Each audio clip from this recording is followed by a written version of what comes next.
We ordered pizza from the dark web. It was the summer of my junior year when the events of this story took place. My brother and I were chilling at home playing Super Smash Bros. Brawl when we heard a knock on the door. I answered it to see our older brother standing at our doorstep. "Ted!" I cried out. "Nice to see you, Brad. Is Harry here?" "Yeah, he and I are playing some Brawl. Care to join us?" Ted responded with a "fuck yeah." Then he stepped inside. While playing with him was fun, his faster reflexes and greater experience with the game meant he'd beat us 8 out of 10 times. Even when we tried to team up on him, we soon switched to other games, Pokemon XD Gale of Darkness and Metroid Prime. But we soon grew bored. I figured we could pass the time by playing Yu-Gi-Oh or something. However, Ted suggested we should browse the deep web. "Isn't that dangerous?" I asked. "Yeah, Ted. We've heard stories about people going on there, then having their info leaked and strangers stalking their homes. Our brother informed us as long as we didn't commit the classic amateur deep web browsing mistakes, we'd be fine." Said mistakes were not using a VPN and not unplugging our webcam, or at least covering it up if we happened to be using a laptop, which we were. After making sure the laptop's built-in mic and webcam were covered in duct tape, we went on the deep web. For the most part, it really wasn't as exciting as we were expecting. The best thing we came across was a space shooter in which we played as a giant penis shooting sperm at spaceships. Next, we found a live stream that had a man dancing in just his underwear while rubbing cream cheese on his chest, and he had clothespins attached to his nipples. Not that I want to see anyone get killed or anything like that, but is there actually anything interesting to do on here? I asked.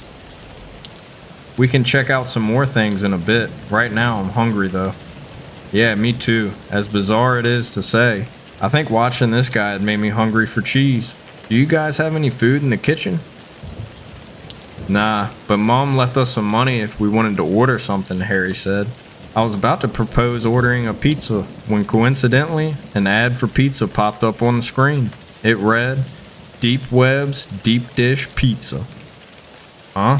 I kinda like the name. Should we click on it? "Or do you think it may be a virus?" Harry asked Ted. "It might be.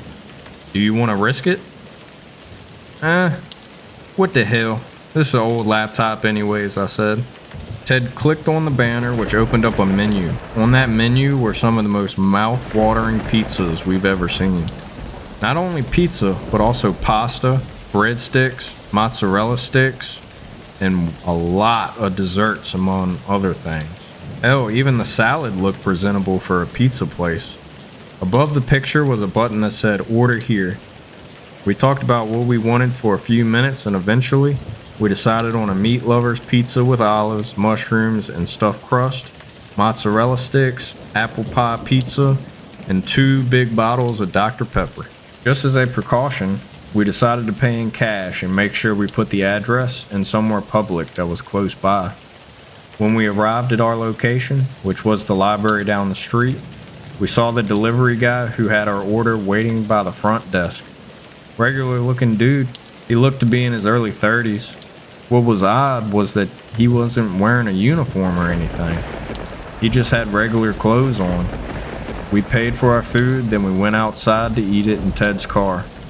It was fucking delicious. The meat was cooked just right and the cheese was super stringy. We were busy trying some of the apple pie and mozzarella sticks when we heard someone tap the driver's window. We looked out to see the delivery guy holding up a bottle of Dr. Pepper. The food was so good we didn't even notice we were missing one. He motioned for Ted to put down his window. Ted did so. Then the man apologized for forgetting and handed Ted the Dr. Pepper. "By the way, how's the pizza?" the man asked. "This stuff kicks ass. We'll have to order from you guys more often," Ted replied. "Glad you like it. But to make up for my foolish mistake earlier, how about I give you guys something extra?" "Oh, you don't have to do that." The man insisted, and eventually we caved. We ran to his car and came back with a small box. He told us it was filled with cookies, then handed it to Ted. "Well, that was nice of him," I said, as the man walked away. Let me get a couple of those cookies. You got it, Ted replied, opening the box. However, instead of cookies, what we saw inside looked to be some kind of smoke grenade, and it went off, sending fumes throughout the car. The fumes must have been some kind of knockout gas because we began to feel really dizzy. The last thing I saw before passing out was the man smiling at me through the window, and unfortunately, there wasn't anyone else outside. When we woke up, we found ourselves in a musty, smelly room with a single floor lamp beaming down on us like a spotlight, but very dimly lit. We figured we must be in a basement. All three of us were tied up with rope in the middle of the floor. From out of the shadows appeared the man. The dim light of the lamp was the only thing illuminating his face. "Look who is finally awake," he exclaimed. "You crazy motherfucker, let us go," Ted demanded. "Let you go? I can't do that. I like to share something with the customers who appreciate my cooking." "Wait, you made those pizzas?" I asked. "Yes, I did. I run this business all by myself." "And what exactly are you going to share with us?" Harry asked. "They say, you are what you eat. So I'll make you guys into a pizza," he said, flipping a switch to turn on the overhead light. Now you may be thinking, if he had a regular light, why did he even bother with that stupid lamp? To be honest, I don't know. The man was odd, to say the least. The only thing I can think of is he did it for dramatic effect. Anyway, when he turned the light on, it revealed at least a dozen naked corpses hanging on hooks around the wall, and they each had parts missing. One girl had her head missing. The man laughed when he saw our horrified expressions. "You sick fuck," Harry cried out. "Never heard that one before.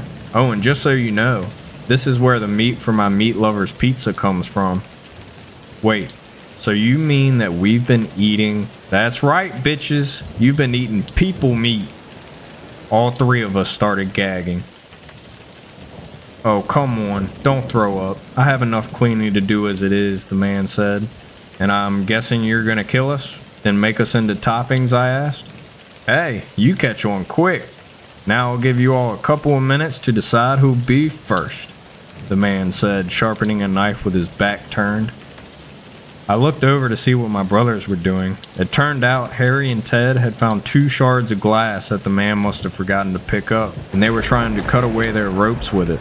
They both gave me a look, so I knew that I had to be the one to distract him. The man turned, sporting a wide, toothly smile and holding a large carving knife, then began walking towards us. Luckily, he couldn't see what my brothers were doing from where he was. "Wait," I said, sitting up. "What is it?" he asked, with a hint of annoyance in his voice. "I was just wondering how one gets to be a cannibalistic pizza maker." "Are you stalling?" "No, I just figured someone with such an interesting occupation must have an interesting background." "Well, it's not like anyone will be able to find us out here, I suppose. I can summarize to you guys what my life has been like." We all made sure to look at him and pretend to seem interested. "See, I grew up in a middle child of 4 brothers and 5 sisters. Everyone in my family had a natural cooking ability. That is, except for me. No matter how hard I tried, I couldn't get the hang of it, something my family chastised me greatly for. So when I was 16, I did the only rational thing I could think of. I drugged my entire family, cut off parts of their flesh, then baked my first pizza using the meat. And let me tell you, it was a damn good pizza. I even made my family eat it, but they threw it up. I could tell they liked the taste of it though. And so did you guys. Did you kill your family?" "Oh, of course. And I burned all the evidence. After that, I drifted for a while, setting up my business in different places. Before I came here, I admit running things was difficult. It wasn't easy getting victims. That is until I stumbled across this deep web stuff. I must say it's very convenient and a great way for me to run things. Now, have you decided who will be first yet? Because if not, I'll decide for you." "Actually, we have," I said, feeling 2 sharp objects poke my palm. "Who will it be then?" Shards. The man gave me a confused look that quickly turned to surprise when Harry and Ted sat up.